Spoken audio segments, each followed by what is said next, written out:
CBSE word में आपका स्वागत है। तो आज हम 24 एंड 25 ऑफ अगस्त की क्विज सॉल्व करने वाले हैं। पहला क्वेश्चन है, name a place where regeneration of environment led to the economic wellbeing.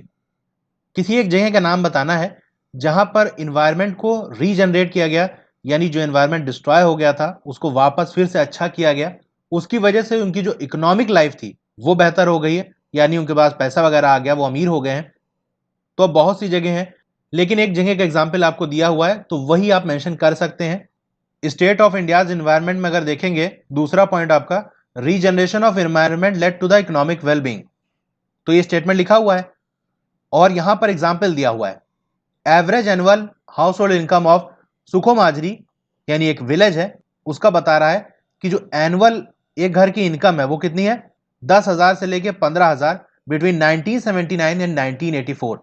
एक परिवार की एक साल की जो इनकम है वो 10,000 से 15,000 कब थी, 1979 से 1984 के बीच में, जो कि अगर उस टाइम देखें तो बहुत ज्यादा थी। उस टाइम गवर्नमेंट जॉब की सैलरी 500 से 1000 के आसपास थी मंथली, उसको भी अगर हम देखें एनुअली तो लगभग 12,000 बन रही थी, और इन लोग की सैलरी भी 10,000 से 15,000 थी। तो ये कैसे हुआ था, उन्होंने इन्वायरमेंट को और अच्छा किया था, एग्रीकल्चर को इंप्रूव किया था, एनिमल केयर किया था, इस वजह से उनकी इनकम बढ़ गई। What is sheet erosion? तो सॉइल इरोजन एंड कंजर्वेशन वाले टॉपिक में आप नीचे देखेंगे, यहाँ sometimes water flows as a sheet over the large area down the slope. कभी कभी क्या होता है, वाटर स्लोप पे शीट की तरह से बहता हुआ आता है। उस केस में क्या होता है, जो टॉप सॉइल है वो वॉश्ड अवे हो जाती है, ऊपर की जो सॉइल की लेयर है वो बह जाती है। इसी को हम कहते हैं sheet erosion. In Chambal basin badlands are called. Chambal basin के अंदर जो बैड लैंड्स हैं उसको हम रेवेंस कहते हैं।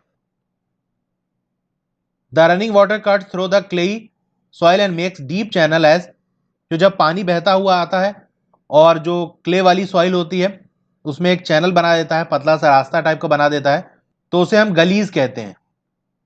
In snow covered areas of Himalayas the forest soils are.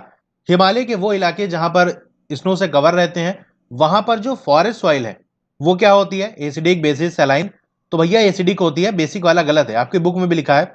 अगर कॉन्सेप्ट समझना हो तो नाइन्थ में आपने पढ़ा होगा कि इंडियन जो सब कॉन्टिनेंट है वो पहले गोंडवाना लैंड का पार्ट हुआ करता था, वहां से इंडिया अलग होते हुए आकर यूरेशियन प्लेट से टकराया था, उसकी वजह से माउंटेन्स बने थे। और जो अंदर अगर जमीन के अंदर जाओगे अर्थ के अंदर तो वहां बहुत ज्यादा मिनरल्स और फॉसिल फ्यूल्स वगैरह हैं, उनकी वजह से वहां की जो अंदर है वो बहुत ज्यादा एसिड है। जब दो प्लेट आपस में टकराई तो ऐसे माउंटेन उठ गया, तो ये अंदर वाली लेयर यहां ऊपर आ गई, इस वजह से थोड़ा एसिडिक है। एक रीजन ये है, ऐसे बहुत सारे रीजन है, एक रीजन ये है इसका कि क्यों उसका सॉइल एसिडिक है। रीजन नहीं याद रखना, मैंने ऐसे जनरल बता दिया। तो वहां की सॉइल एसिडिक है, यहां लिखा भी हुआ है Himalayas the soil experience denudation and are acidic with low humus content, तो ये एसिडिक है। What is under employment? तो यहां देख सकते हैं this is the situation of under employment लिखा हुआ है। तो आंसर आप किस तरह लिखेंगे, आप लिखेंगे the situation where people are apparently working but all of them are made to work less than their potential. यानी वो सिचुएशन जहां पर लोग काम तो कर रहे हैं, देखने से तो लग रहा है काम कर रहे हैं, लेकिन जितना वो काम कर सकते हैं, जितना उनका पोटेंशियल है उतना वो काम नहीं कर रहे हैं, उससे कम वो काम कर रहे हैं। तो इसी को लिख सकते हैं आप, is said to be underemployment. Why tertiary sector become so important in India, give one reason. तो टर्चरी सेक्टर क्यों इंपॉर्टेंट हो रहा है, एक रीजन देना है। तो कई रीजन आपके लिखे हुए हैं, मैं थर्ड वाला आपको बता देता हूं, एक ही पॉइंट आपको लिखने हैं। As income level increases certain section of the people start demanding, ये पूरा पैराग्राफ आप लिख देंगे तो यही आ जाएगा, ठीक है।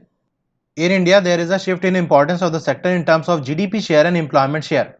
एक स्टेटमेंट लिखा है, आपको बताना है कि सही है या गलत। इंडिया के अंदर क्या हुआ है, शिफ्ट इन इंपॉर्टेंस, यानी कौन सा सेक्टर ज्यादा इंपॉर्टेंट है, ये बदल गया है दो रेस्पेक्ट में, जीडीपी शेयर में और एम्प्लॉयमेंट शेयर में। तो ये बात सही है गलत, तो समझते हैं क्या बात है।